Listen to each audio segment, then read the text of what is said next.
Hey guys, what is going on? This is Pants Our Dragon, and today we're going to be doing a jungle tier list for patch 7.2 because the last time we did this tier list was in patch 6.23. It was a long time ago. So basically I thought it was time to update the tier list and give you guys the best junglers, or the knowledge to become a meta slave. So that's what I've brought to you today. And also this video will be made and sponsored by Pro Guides. Check them out for all your rank game needs. And if you want to ask some questions, you can always ask them on their chat section. Anyways, with all that being said, let's get started.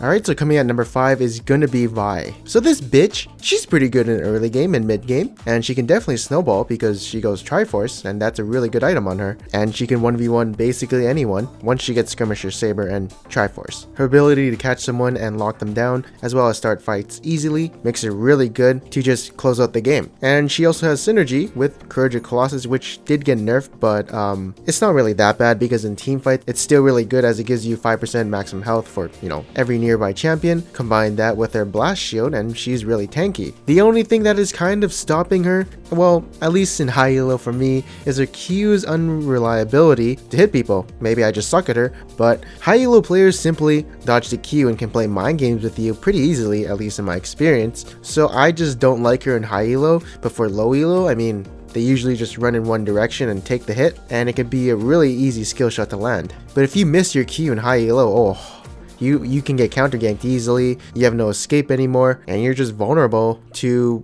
someone who might want to kill you. That's early game though. Her mid game and late game compared to other junglers is actually pretty good, just because of the amount of CC she can bring, plus tankiness and damage. But compared to someone like Elise, who can dominate the early game, she becomes a little out pressured in the early game, but of course, if they go even, she'll do more in the mid game and late game than Elise. Overall, I think she's a really good champion, but I don't think she fits the high elo niche, but for lower elo, she's definitely really good. Anyways, here is the item build for her. And next up, coming at number 4, is going to be Lee Sin, although I don't play him, just because, well, he got nerfed, and secondly, I don't have time to learn him. But the thing is, I do see him a lot in solo queue, and he can definitely dominate the early game still. The only thing they nerfed was his ultimate, and his E, where it can't reveal invisible units. But yeah, this champion, a lot of mechanics is needed to perform well with this champion, so I don't recommend him for lower elo, but high elo, he's pretty good if you know how to play him and have over, I don't know, a 55% win rate or higher. If you're a person who doesn't play jungle and wants to play Lee Sin, I don't recommend it because you gotta be good to play this champion, okay? So yeah, I mean, this is just a complicated champion, not, suited for beginners or even people who are intermediate players. For experts, I guess. And there's a lot of experts in high elo, of course. But yeah, this champion dominates the early game, becomes a tank mid game and late game, can duel a lot of people in the early game as well. And yeah, he also brings a lot of utility. He does fall off a little bit later, of course, but if he can take control of the early game, snowball all the lanes, he'll probably win. Otherwise, if he gets like, 1 kill and 2 deaths, he's absolute garbage. He's definitely a snowball champion. You do well with him or you're going to be useless. I don't play him because for me he's just too unreliable, but for other players, they know what to do with him. But I also think there are better champions than him right now, so that's good for me. Anyways, here is a recommended build for him. And next up is gonna be, oh, what a surprise, Hecarim at number 3. So this champion is very opinionated. I have a heavy hard on for him, as this is the champion I got the challenger with in season 7 because he was just like a carry and a tank, has a lot of mobility so he can beat everyone on the map and solo kill most people, kind of like Vi. And yeah, this champion, I mean, he has very good snowball and he becomes a really good tank and diver mid game and late game. He's also very good at farming, one of the best. I mean, holy shit, this is what you should emphasize on Hecarim, is just farming, as well as ganks if you can get them, but that's how I usually get my lead, is by farming and getting fed and being my own carry. I love doing that, but there are times where, he kind of lacks something, and I know what he lacks. Basically, his early game is outclassed by people like Lee Sin, Elise. Like if he gets invaded by Elise or Lee Sin, he actually can be deprived. He can be stopped from snowballing and just be put behind. Like, his early game is pretty weak. He can still gank and stuff, but he can't duel people like Lee Sin or Elise, so if they are in the area, he can't contest them. Maybe once he's level 9 or gets a lead on them, then he can fight them, but for the majority of the early game, he can easily get zoned and not contest ganks or contest certain camps. Like, I'm very comfortable in playing Elise against Hecarim, because I just invade his ass and deprive him, but if the enemy jungler doesn't do anything to stop him from, farming farming up and becoming super powerful, well, have fun mid game because he's gonna destroy the map, 1v1 everyone, and yeah, he'll wreak some havoc. I always do. Well, most of the time I do, not always. But yeah, this champion is really good if you want to carry your games, especially in low elo. Ooh, no one will invade your ass. Actually, there I've seen cheeses, but yeah, you can probably recover. Anyways, here is a recommended build for him. And oh, what a surprise! We have Elisa number 2, a champion I actually prioritize more than Hecarim at the moment, even though I've played Hecarim so many times. Yes, it's a little bit weird, but I do prioritize Elisa when I have a team of high elo challenger master players, because in high elo, early game pressure is really strong, while in like diamond games or whatever, junglers won't take advantage of your weak early game and won't invade you, so you can get really fed and farm up, and yeah, you can carry on Hecarim in those games. But you know, if you're in a high pressure environment where everyone is like really good and is pressuring every lane, well, you gotta play someone who can pressure other lanes as well. So I prioritize Elise over Hecarim when we need some AP, and I can rely on my teammates, because I've said this so many times in this video, but yeah, she has early game pressure. She's very mobile, and she has the ability to dive enemies under their tower because of her E. And of course, she has a lot of bursts, so land your combo, burst someone, they'll probably die with your laner, and the kill is short and simple, unlike Hecarim, who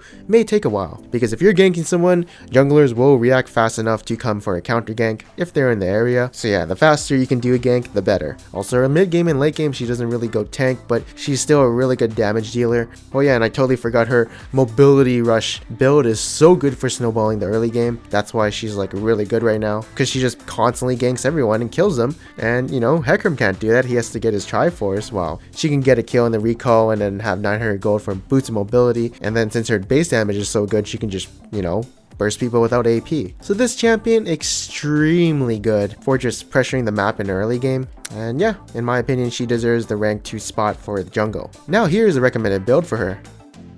And finally, at number 1, this is going to be really interesting, but I'm going to have to say it's going to be Kha'Zix right now. Oh my god, Evolve Q is just busted. I mean, you jump on someone who's isolated, you Q them, 1 second later you Q them again and they're dead. Your passive also now scales with AD, so that's more damage. Your clear speeds on single targeted camps like Blue Buff and Gromp are so fast. And he's also a really good duelist due to his Q and his you know, he'll 1v1 any jungler after level 6. I would definitely spam him if I could, but I'm just not good with squishy champions who can reset. I prefer being a little bulky and not explode in one shot, so I can recover from my mistakes. But you know, for the people who know how to play squishy champions and get resets and jump everywhere and press your abilities, oh, you can definitely carry these games, especially as Kha'Zix. I think with myself in this champion, I just jump in at the wrong times. Maybe I have to wait a bit and be patient. I can definitely play the early game fine, but when it comes to mid game and late game for me with this champ, oh, I just crumble. But yeah, this champion scales really good into the early game, mid game, and late game. Well, his early game isn't as pressure heavy as Lee Sin and Elise, but once he hits a level 6, ooh, that's when he actually gets really scary. So he may not pressure early game or mid game as well as, you know, Lee Sin or Elise, but he just scales and snowballs like a monster. Anyways, here's my recommended build for him. And finally, we'll be doing some honorable mentions, and first up is going to be Ivern. Alright, I hate this champion. It's so stupid because every time I play him, I lose. Every time I play against him, I lose. Like, I feel like I'm doing a good job on him. It's just, he's not a carry type of champion. He's more of a support carry, you know? He gets everyone fed and then he supports them by giving shields and stuff like that, and also just applying a lot of utility. And he's a really cheesy champion, so I don't think he's my playstyle, but I've seen success with him whenever I'm against him. Like, he just makes his carries invulnerable and impossible to kill. So if there is someone fed on his team, well, it's kind of GG because he can protect them easily. But you know, this champion can't carry by himself. He needs someone to carry for him. So that's why I kind of put him in the honorable mentions. I do think he's really good for competitive play though. He just seems really good, you know? Anyways, here's a recommended build for him.